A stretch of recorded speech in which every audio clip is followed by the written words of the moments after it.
Cinderella. Chapter 1. Invitation to a Ball. Cinderella, shouted her stepmother, looking up from a letter. Come and clean my bedroom at once. Yes, stepmother, Cinderella called from the kitchen, where she was making lunch. Her stepsisters had ordered their usual revolting dishes. Well, I've made the sausage trifle, Cinderella thought to herself. The cabbage and custard pie will just have to wait. She picked up her broom and made her way to the stairs, but her stepsisters were blocking the way. What's the little Cinder's doing today, then? Teased Griselda. She's sweeping away cobwebs like a servant, sneered Grimelda. Go on with it then, servant girl, said Griselda. Just then, Cinderella's stepmother appeared. Grimelda, she cried, I have the most exciting news. The prince is giving a Christmas ball and you're invited. We'll dress in the finest clothes, only the best for my beautiful darlings. Isn't that right, dear? She said to Cinderella's father. Cinderella gripped her broom hard. May I go to the ball as well? She asked in a scared whisper. You go to the ball? Said her stepmother. You must be joking. You belong in the kitchen. Cinderella turned to her father, but he caught and looked away. He's too scared of stepmother to help me, thought Cinderella. If only I could go to the ball. Chapter 2.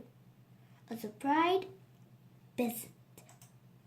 Well, we'll be the most beautiful girls there, shouted the stepsisters.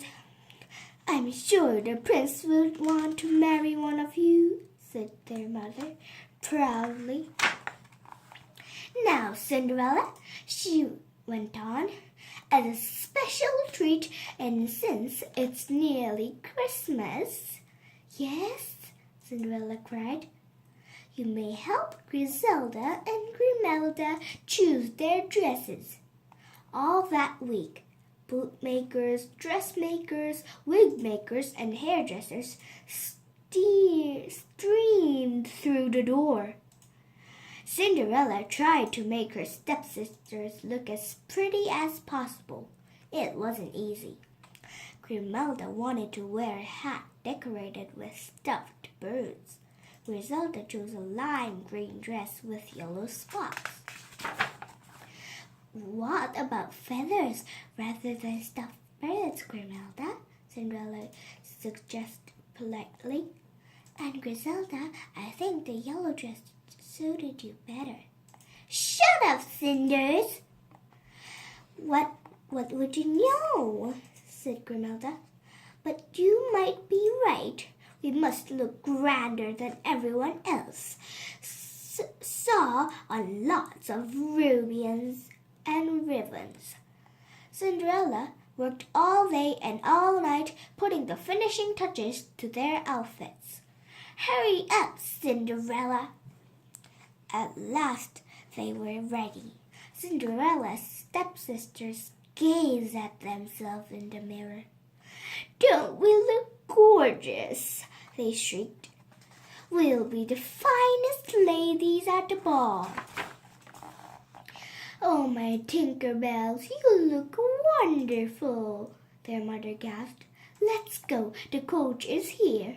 Cinderella, put off the Christmas decorations while we're gone. The front door was opened. There was a swish of skirts and blast of cold air. Then Cinderella was left alone. As she struggled with the Christmas tree, tears blurred her eyes.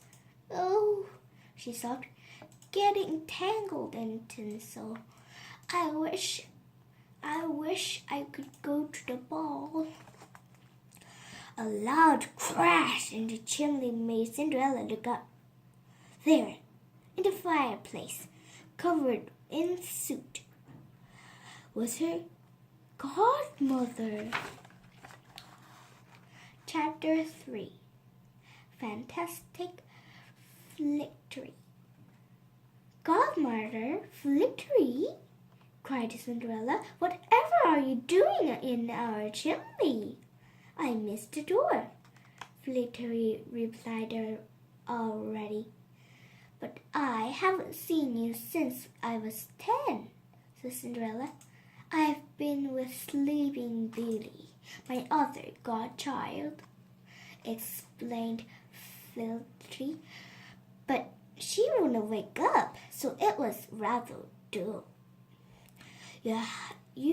Have you been crying, Cinders?" asked Victory, looking at her closely. "Yes, I wanted to go to the ball, but I'm not allowed." "Well, you can wipe those tears away, darling. Fantastic Victory is here to help. Now, go to the garden and fetch me a large pumpkin." "Great," thought Cinderella. "My stepsisters are at the ball, and I'm picking up pumpkins for my crazy godmother." "Here you are," Cinderella said. A few minutes later, "It's the biggest one." "Jolly good," Victory replied. "This shouldn't take long. Now, what's that spell?" Victory," said Cinderella. "Yes, dear," said Victory. "Why are you waving that stick around?" "That isn't a stick, Cinderella," her godmother replied. This is a wand. The time has come to tell you a great secret. Your godmother is a fairy." "Really?" "Watch," she went on. Victory flicked her hand at the pumpkin and cried out, "Abracadabra, cadabra, cadine." Cinderella waited. Nothing happened. "I don't know much about fairies," Cinderella said, "but shouldn't you be using the other end of your wand?" "Well spotted, Cinderella." "Silly me," said Victory. "Suit on the brain. Let's try again." There was a wonderful twinkle of music and shower of sparkling in a palace of pumpkin stood a beautiful golden coach. Cinderella gasped. "We really can do magic." "Yes," said Victory, "and this is just the beginning. Now, where is your mousetrap?" "Under the sink," said Cinderella. Victory peered in. 6 mice, 1 fat rat, all alive. "Excellent. Open the downstairs door, Cinderella." Gazam! As each of the mice came out, Victory gave them a little tap with her wand. One by one, the mice were transformed into fine white horses. The rat became a rosy-cheeked coachman with very large whiskers. "Now I need 6 lizards," said Victory. I expect there'll be some behind you. Watering can." "There are," said Cinderella, handing them to her godmother. In a flash, the lizards became footmen. They were dressed as sparkling green and looked as if they'd been footmen all their lives. There you are, Cinderella, said Victory, sounding rather pleased with herself. Now you can go to the ball. I'll be off now. But I can't go in these rags, Cinderella cried out. Victory touched Cinderella with her wand. A moment later, her rags turned into a dazzling dress of gold and silver. On her feet was a perfect pair of little glass slippers. There is just one problem, said Victory. You must leave before 12. On the last stroke of midnight, my magic will begin to fade. I promise, Cinderella replied, climbing into the coach. And I thank you so much, she called as the horses swept her away. Chapter 4. At the ball. When Cinderella entered the ballroom, everyone fell silent. Then slowly a whisper went around the room. Who can she be? Who's that beautiful girl? The ladies wondered. She must be a princess. A voice next to Cinderella almost made her jump. It was the prince. May I have this dance? He asked. Cinderella and the prince twirled across the floor. She's so graceful, said the other ladies. And look at her dress. Have you ever seen anything so delightful?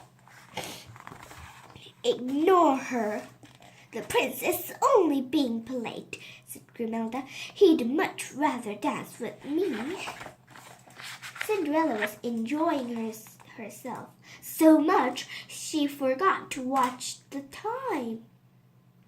As the prince whirled around the room, she caught the sight of the clock. The time! Oh no, she said. It's almost midnight. I must go. Cinderella pulled away from the prince and ran across the dance floor. The prince raced after her. Come back, he called. I don't even know your name. But Cinderella had disappeared into darkness. Have you seen a girl in a gold and silver dress? The prince asked the palace guard. No, said the guard. A girl ran past a moment ago, but she was dressed in rags.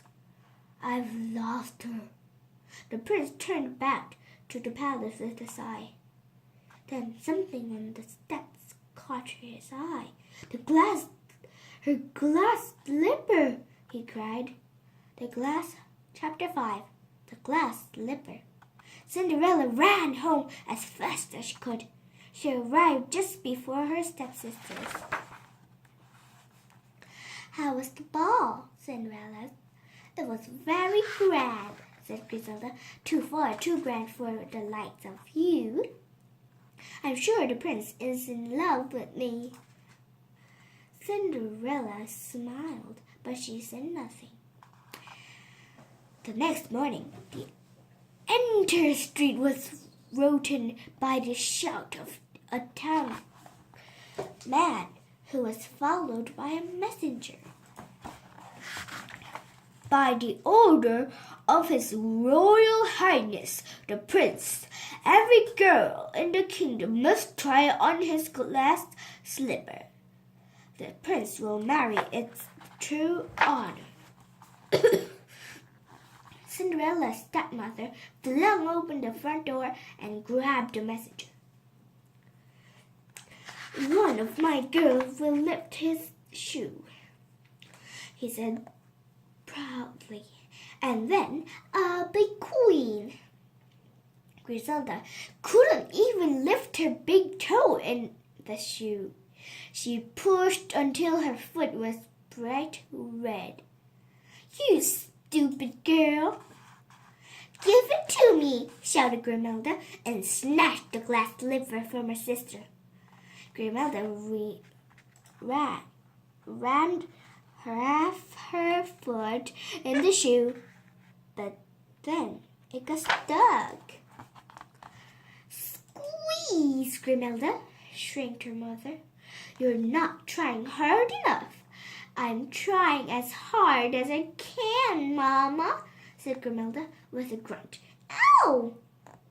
You unless child, cried her mother. She wrenched the slipper off Grimelda's foot and flung it at the messenger. Off you go then, she snapped. The messenger cleared his throat. Excuse me, ma'am, he said, but my strict orders are that every young lady is to try on the shoe. He looked directly at Cinderella. What about this girl? What? Said Grimelda. She's just a servant. You didn't bother with her. Cinderella's father coughed. Actually, he began. Shut up, you stupid man, interrupted the stepmother. Cinderella has as much right to try on the slipper as anyone, he went on bravely. Oh, Papa, said Cinderella. She walked over the messenger and slipped on the shoe. It was a perfect fit. No! shrieked Griselda and Grimelda. She can't be a princess, shouted their mother. I won't allow it. This is all your fault. Get out! She screamed at the messenger. I want you to pretend this never happened. With one swift movement, the messenger swept off his hat and cloak. Everyone in the room gasped. It was the prince. You! He strode over to Cinderella. I would have to search my kingdom for you, he asked. Will you marry me? Cinderella smiled. Oh, yes, she replied. At that moment, there was a puff of smoke and Victory flew into the room. She held her wand above her head and starry mist swirled around them all. Time for a little more magic, she declared. Victory flicked around and gave Cinderella a dress even more beautiful than the one she had worn to a ball. Thank you, my princess, said the prince, and swept Cinderella off to his palace. Cinderella and the prince were married the very next day and lived happily ever after. Griselda and Grimelda were not so happy. We wanted to marry the prince. Their mother never stopped scolding them. It's all your fault for having such big feet, she told them. Bye.